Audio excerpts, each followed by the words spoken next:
Well, ladies and gents, here we go again.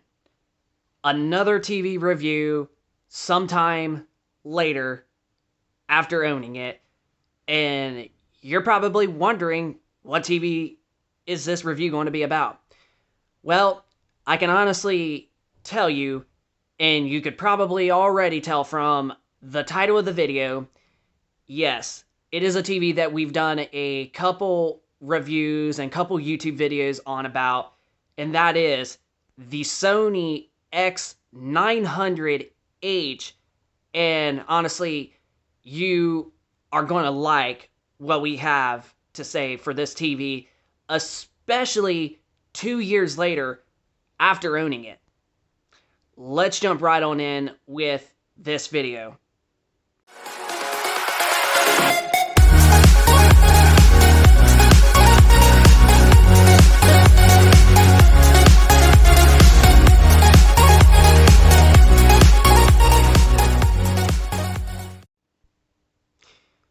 So welcome back to my channel. This is Tech and Gaming Reviews. Now, I am going to, however, say that the first TV that we bought that made us trade it for this one, we ended up getting the Vizio P-Series Quantum, and this was back in late October 2020, just a couple days before Halloween, and we found it out that our TV was not working properly, and the picture was not working good, and it just didn't look great, especially for gaming. So, however, 2 days later, we managed to take the TV back, and there was a lot of reviews that I heard about the Sony X900H and how that it was the best budget TV that has a super high picture for the price that you're paying for it for the year 2020. And my oh my, were those reviews from those people correct. We managed to take our Vizio P-Series Quantum back, and we managed to trade it off for this TV, and my goodness. And still 2 years later, this TV is still rocking. Like, the TV is just incredible. Even after having an LG C1 OLED, a Samsung S95B QD OLED, as well as having a Samsung QN90A, which, like I'm going to mention one more time, we do have it getting replaced with a QN90B because Samsung was not able to fix this one because parts for that particular model are no longer available and the TV is no longer being manufactured. So Samsung is going to give us the QN90B, the 2022 model of the 90 series. But what I can honestly say from absolutely experiencing those other three TVs, the Neo QLED and the two OLEDs, is this TV is still holding up very well and is still very strong in the picture quality aspect.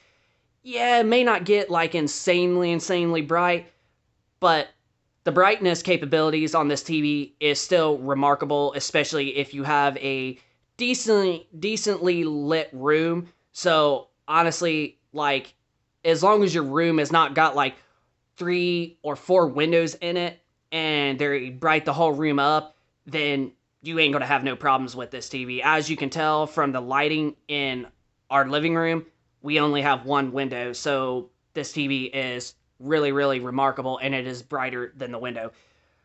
But I am gonna have to discuss how good that this TV is, especially 2 years later, already going into 3 years. And I just can't believe it. Like, we bought the Samsung Q70T back just a few months before we got this, and that TV was really shocking. It blew us away.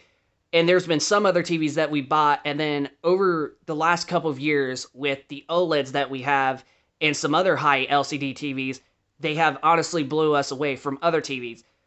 But this TV there's no way that these OLEDs have blown us away over this TV. Like, yeah, they have a little bit, but the Sony X900H, for some reason, is still very strong, and it's almost competing with those TVs. Even though it is not an OLED. It is an LCD TV still to this day. So, honestly, the gaming on this TV, the gaming experience, is absolutely probably the best, I would say, out of the last two models we have, which is the recent ones, the X90J and the X90K. The Sony X900H definitely, in a way, does feel a little bit better in gaming, but then there is another downfall that makes the other two TVs a better gaming option than this TV. And that, my friends, is the local dimming with variable refresh rate on. So, if you're somebody that has a PlayStation 5 or Xbox Series X or Series S, and you're gaming on the Sony X900H from 2020, and the TV is still rocking with you, well, I got some bad news for the local dimming as well as the variable refresh rate. So, if you have a PS5 or Series X or S, or you have both, and you got them plugged into HDMI's 3 and 4, well, you're going to have to decide whether if you want the better local dimming to help with the contrast and the colors, or you're going to have to go with variable refresh rate and just deal the native contrast that is on the panel itself. I know it's a bit of a downfall when it comes to this TV, especially for how good it is, but really, when you think about it, that's literally the only downfall that you have with this TV. But I am going to say that the native contrast from local dimming is not too far off. You're talking about only like 1,000 to 1 difference. So like the native contrast on the Sony X900H, especially if you go to ratings.com and look up their review for this TV, and they usually do updates every so often with firmware updates that the TVs have, and they check the picture to see if everything is still the same. I will, however, say that the contrast on this TV is 4,200 to 1, but with local dimming turned on, it only maxes out to about 53 something to 1. So you're really only getting like 1,000 more of contrast to 1 natively. So really, I'm pretty sure that most gamers out there would probably prefer, and most of them do, prefer frame rate over picture quality and high resolutions. So most of you out there are probably going to not care and probably would just go with the variable refresh rate mode. But however, I will mention is that the contrast, yes, it's not going to be quite as good as the Sony X90J and X90K, but it's not too far off. And yet again, we're talking about only like 1,000 lower to 1 from the native contrast. So this TV is still fairly remarkable. The color is still very pop. And then the HDR aspect, especially on this TV, the HDR is insanely good. Like, it's not too different from the X90J or the X990K, but the HDR highlights absolutely are spinking fantastic. And I would say the HDR is probably better on the X900H than the other two, even though they're almost identical. But you would be really shocking how good that the HDR looks on this TV. And honestly, I would admit, I do think that on the X900H, out of a lot of the other TVs that we have, the HDR is probably, this is probably one of the best select few TVs that we have that probably has the best HDR out there. And the input lag on this TV is actually better than the X90J and the X90K, only by like 2 to 3 milliseconds, but you're really not going to tell a difference. But that is another positive thing with this TV, is that the input lag is slightly lower, so you have a more better responsive feel when you're gaming. And especially when you're playing like hardcore gaming like Call of Duty and games like Grand Theft Auto, the input lag is really helpful on this TV to, for your hardcore audience out there that is big into games like those. So gaming on this TV is still really remarkable, especially going into 3 years since its TV launch. So if you're somebody that has the Sony X900H still to this day, and the TV is still working very, very solid, well, if you was thinking about getting an OLED, or you was thinking about getting a Samsung Neo QLED, or possibly a Samsung Neo QLED 8K TV, and you have this TV, but if you're worried about not being able to afford it, honestly, what I'm going to tell you is you're still in pretty good luck with this TV, because the contrast, the colors, and even though that this TV is rocking with Sony's old X1 processor, then compared to the X90J and X90K that's rocking with the XR processor, another thing I will say is that even though with the X1 processor, Sony's old processor that's on this TV, the picture still looks absolutely crystal clear. And honestly, like, it's not a huge difference from the XR processors that's in Sony's latest new TVs from the past 2 years. So, really, if you are still rocking with this TV, whether if it's the 55, 65, or 75, or even 85-inch size, which I think 85 inches is the top of the line that this TV was maxed out on size, then you're perfectly still set. You're perfectly good. Like, especially when it comes to the gaming, like, you're perfectly covered still.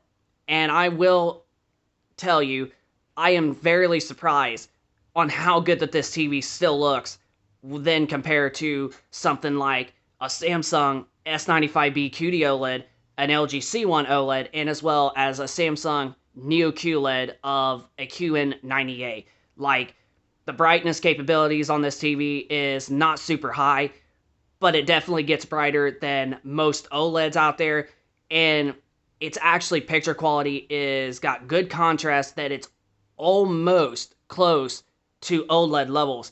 And like we mentioned, I just think that when it comes to all the TV brands out there, Sony is just the king when it comes to TV brands out there.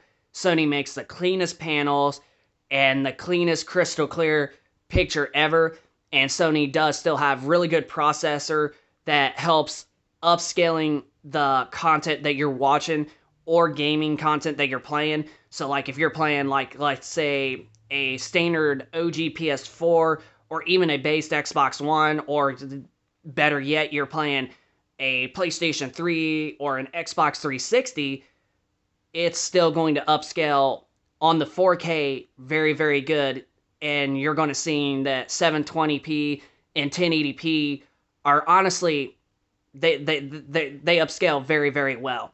Sony TVs are known for having really, really good upscaling from old resolutions at like we mentioned, 720p or 1080p, especially if you're having a nice, clean, crystal clear 4K TV like this one.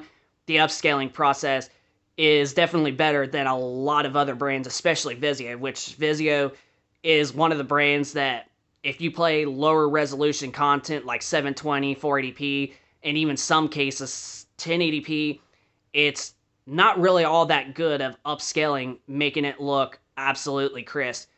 But Sony TVs are known for having good upscaling when it comes to lower resolution content.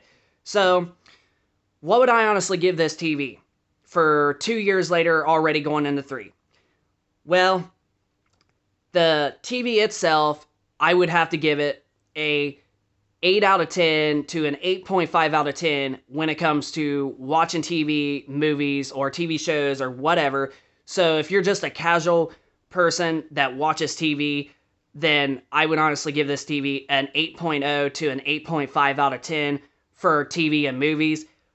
But when it comes to gaming, this TV easily is a 9 out of 10 when it comes to gaming, because of the nice low input lag, the crystal clear picture quality. I messed up right there with saying that, but the cleanest picture ever, an awesome clean panel, and also having a native 120 hertz, Sony's first ever 4K 120 hertz TV, and the local dimming is still really good and decent on this TV.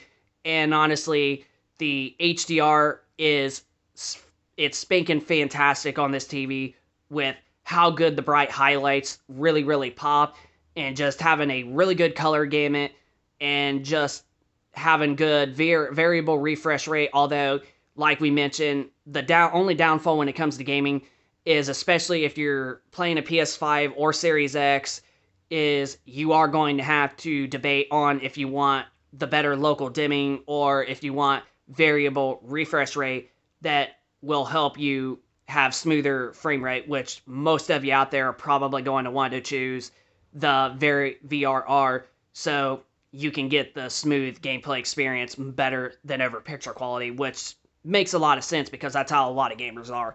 So, honestly, I give this TV an 8 out of 10 when it comes to movies and TV.